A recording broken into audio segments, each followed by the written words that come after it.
রহলাতা সবুজ গাছের কচি পাতা গাছ বৃক্ষ রহলাতা সবুজ গাছের কচি পাতা জিকির লাইছে মাথা নয়ন খুইলা দেখো না হো জিকির লাইছে মাথা নয়ন খুইলা দেখো না আল্লাহ হো আল্লাহ হো রহমান আল্লাহ করম জপনা আল্লাহ আল্লাহ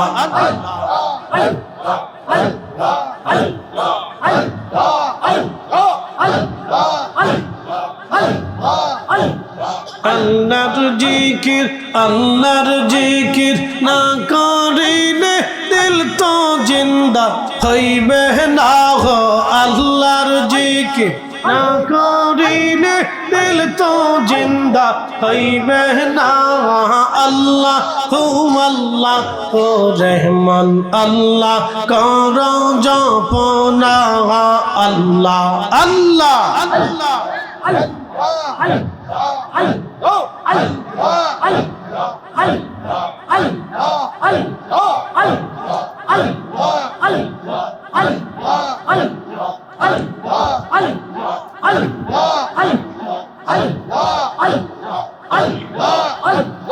আসমান জমিন গ্রহ তারা আল্লাহর জিকির করে তারা আসমান জমিন গ্রহ তারা আল্লাহর জিকির করে তারা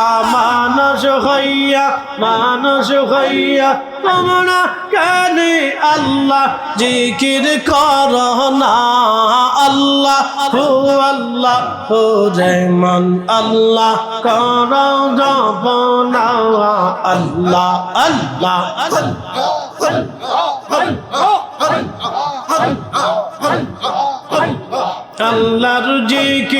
আল্লাহর জিকির না করিলে দিল তো জিন্দা হইবে না হো আল্লাহর জিকির না করিলে দিল তো জিন্দা হইবে না আল্লাহ হু রহমান আল্লাহ কর জপনা আল্লাহ আল্লাহ আল্লাহ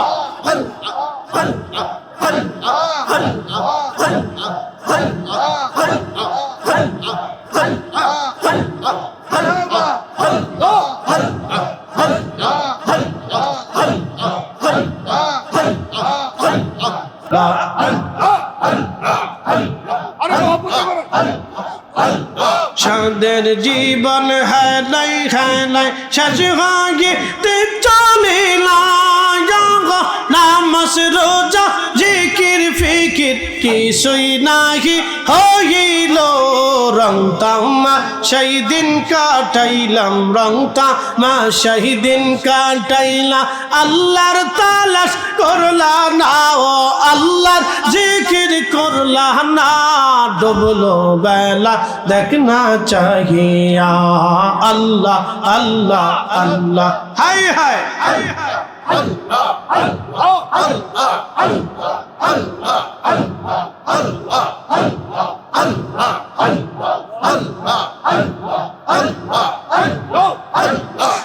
বীর কালেমা নামাজ রোজা পথের সম্বল করিয়া সামনে চলে রে আবুজ মন রে আল্লাহ আল্লাহ বলিয়া আল্লাহ বিনে নাই রে উপায় আল্লাহ বিনে নাই রে উপায় দেখছনি মন ভাবিয়া দেখছনি মন ভাবিয়া ডুবলো বেলা দেখনা চাহিয়া আল্লাহ আল্লাহ আল্লাহ আল্লাহ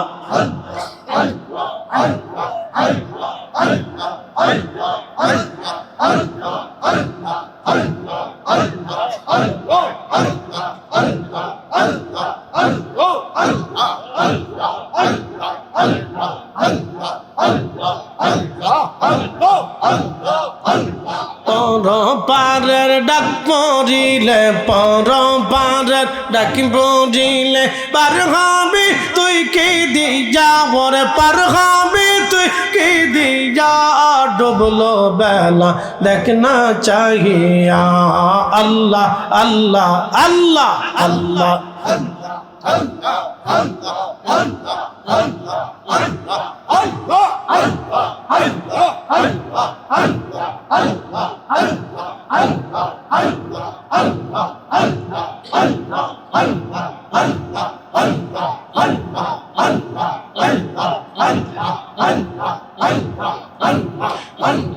লা ইলাহা ইল্লাল্লাহু মুহাম্মাদুর রাসূলুল্লাহ সাল্লাল্লাহু আলাইহি ওয়াসাল্লাম अरशों से ज्यादा मर्तबा वाला रोज़े रसूलुल्लाह का उनसी रोज़ानों पर गुनाहगार की लाखों सलाम या नबी